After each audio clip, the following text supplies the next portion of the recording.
Ngobrolin HP yang satu ini, gue excited banget nih. HP ini tuh salah satu penjualan terbesar brand sekelas Poco. Waktu awal pertama kali diperkenalkan sama Abang Alvin itu sukses banget, menyita jutaan pasang mata masyarakat Indonesia. Halah, lebay amat gue ya. Tapi emang bener, HP ini tuh ibaratkan udah nggak ada pesaing lagi di rentang harga 5 jutaan. Nggak ada obat lah pokoknya. Anjing.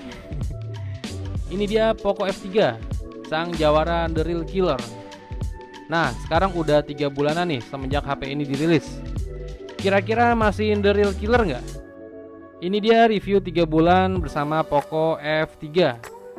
Tapi sebelum lanjut ke pembahasannya, seperti biasa kita bumper dulu.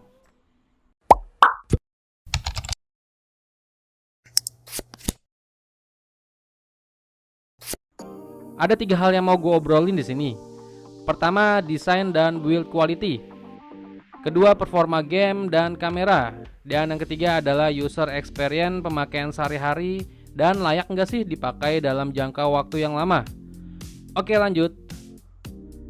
Secara desain, Poco F3 ini memiliki tampilan desain yang udah kekinian, di mana Poco F3 ini berbalut kaca di bagian depan dan belakang dan udah dilapisi oleh Corning Gorilla Glass 5 yang menurut gue udah cakep, nggak beda jauh dengan flagship keluaran brand lain, dan tentunya mampu mengikuti market pasaran tahun-tahun ini.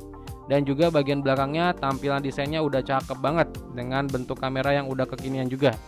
HP ini memiliki bentang layar 6,67 inch dan panel yang dipakai itu adalah Super AMOLED E4 ya, klaimnya dari Xiaomi langsung, serta resolusinya Full HD+.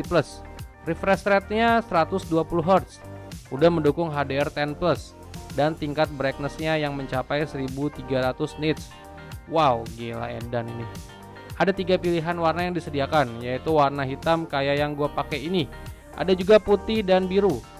Untuk kualitas layarnya di HP ini gue bisa bilang udah cukup tajam dan ngegonjreng ala Super AMOLED, yang dimana HP ini memiliki reproduksi warna yang cukup hidup dan natural. Dipakai untuk multimedia lainnya. Untuk kualitas audio di HP ini mantap, dimana HP ini memiliki setup 2 buah speaker dan udah mendukung Dolby Atmos, suaranya nendang. Oke, pokoknya mantep pol. Earphone jack 3,5 mm absen ya, tapi kita dikasih kok konektor jack 3,5 to Type-C untuk kalian yang suka dengerin musik pakai handsfree.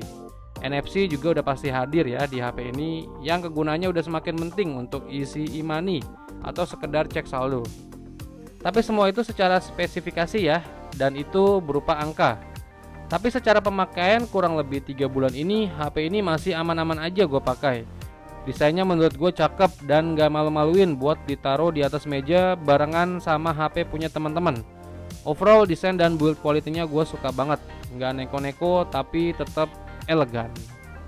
Oh ya, disclaimer dulu nih. Kalau kalian beli ini HP sejak pertama kali HP ini dijual, pasti nemuin yang namanya bug di awal. Yang gue rasain sih di HP gue itu ada screen dimming, itu udah hampir pasti, dan hampir semua user pengguna Poco F3 merasakan bug itu. Kedua, layar green tint, tapi di HP yang gua pakai sih nggak ada. Ketiga, touch delay, itu hampir semua user ada. Dan yang keempat, speakernya yang katanya Dolby Atmos, tapi waktu awal pertama kali gua beli sih suaranya kurang, bukan Dolby Atmos. Tapi setelah ada beberapa updatean software, itu Dolby Atmosnya udah powerful. Untungnya dari keempat bug di atas yang udah gue jelaskan, ada 2 yang udah teratasi dari pembaruan sistem. Untuk speakernya yang tadi udah gue bilang udah Dolby Atmos dan touch delay-nya udah makin membaik. Tapi ada 2 hal lagi yang masih belum teratasi, yaitu layar green tint dan screen dimming. Tapi gue sempet chattingan sama Abang Alvin tuh, Direktur Xiaomi Indonesia, yang video chattingnya juga udah tayang ya di channel gue. Kalian cari aja dan tonton. Tapi setelah nonton video ini sampai selesai ya, itu kata Abang Alvin itu kalau untuk green tint di Poco F3 itu emang wajar karena layarnya yang digunakan itu AMOLED. Tapi kalau menurut gue sih enggak sih, karena gue juga review beberapa HP merek Samsung yang pakai Super AMOLED, nggak ada tuh green tint di layarnya. Tapi bagaimanapun itu, Poco F3 tetap jadi salah satu HP yang terbaik lah di harga 5 jutaan. Lanjut ke performanya. Buat main game di HP ini tuh udah nggak usah banyak komentar lah, ngegas pokoknya, nyaman dan pol.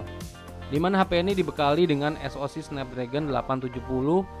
Dan untuk varian di HP ini ada tersedia RAM 6GB, storage 128GB, atau RAM 8GB, storage 256GB. Ini HP nggak ada slot micro SD-nya ya, jadi pastiin RAM dan ROM kalian kalau mau pakai HP ini dalam jangka waktu yang panjang. Di sini gue main PUBG Mobile, HP ini bisa menjalankan kualitas grafik smooth extreme atau Ultra HD frame rate ultra, yang dimana main HP ini tuh nggak usah diragukan lagi. Mungkin kalau udah dipakai lama, HP ini akan berasa hangat, tapi masih dalam batas wajar aja sih. Overall cukup puas gue main PUBG Mobile di HP ini. Dan juga main Call of Duty Mobile, HP ini bisa disetting maksimal di grafik rata kanan juga. Dan untuk game terberat Android pun mampu disikat. Ya, game Genshin Impact dengan grafik medium di 60 fps. Mana lagi coba HP harga goceng juta bisa main Genshin Impact di medium 60 fps. Lalu untuk menunjang prosesor Snapdragon 870-nya, HP ini dibekali kapasitas baterai 4520 mAh. Ya emang lumayan kecil sih, nggak nyampe goceng, yang harusnya cukup awet lah, dan bisa bertahan seharian penuh dengan screen on time kurang lebih 5-6 jaman. Untuk ngecas di HP ini tuh udah cepet banget gila, dimana sudah berteknologi fast charging 33 watt, udah Type-C juga, dimana ngecas dari 0 sampai 100% itu butuh waktu sekitar 1 jam 15 menitan. Lagi-lagi secara angka Poco F3 itu udah cukup mumpuni banget, dan selama 3 bulan yang gua rasain ini emang bener, gua nggak nemuin kendala dalam hal main game. Sejauh ini puas banget. Berlanjut di bagian kameranya, HP ini memiliki setup 3 buah kamera belakang, dimana kamera utama dari Poco F3 ini beresolusi 48 megapiksel, ultrawide-nya 8 megapiksel dan 5 megapiksel untuk makro. Untuk hasil-hasil fotonya di siang hari, Poco F3 ini bisa diandelin karena hasilnya itu bagus dengan detail yang oke dan dynamic range yang udah cukup mantep lah. Lalu masuk ke foto low light-nya, HP ini juga memiliki mode malam atau night mode yang menurut gua itu udah cukup bisa buat diandelin. Menurut gua pada saat menggunakan night mode itu hasil warna dan detailnya masih cukup terangkat ya. Masuk ke videografinya, HP ini mempunyai fitur stabilisasi yang udah cukup banget, yang bisa diaktifin di mode resolusi 1080p 30 fps atau di resolusi 4K 30 fps. Detailnya tajam, perekaman videonya stabil. Berlanjut di kamera depannya, HP ini dibekali resolusi 20 megapiksel dan untuk hasil foto Poco F3 ini cukup bagus, dimana hasil foto kamera depannya udah cukup detail, warnanya bagus dan memiliki mode potret yang udah cukup rapi.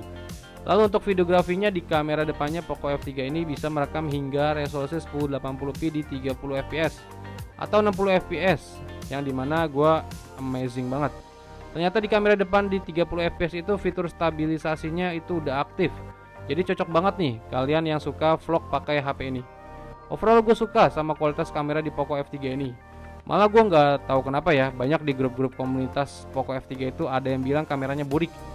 Ya entahlah, mungkin unit mereka aja yang burik, punya gue sih enggak. Sejauh ini aman-aman aja dan powerful.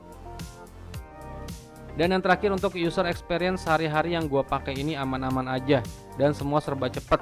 Dari sekedar scrolling sosial media, baca berita, sampai buka tutup aplikasi itu udah ngebut. Main game juga ngebut, powerful, rata kanan.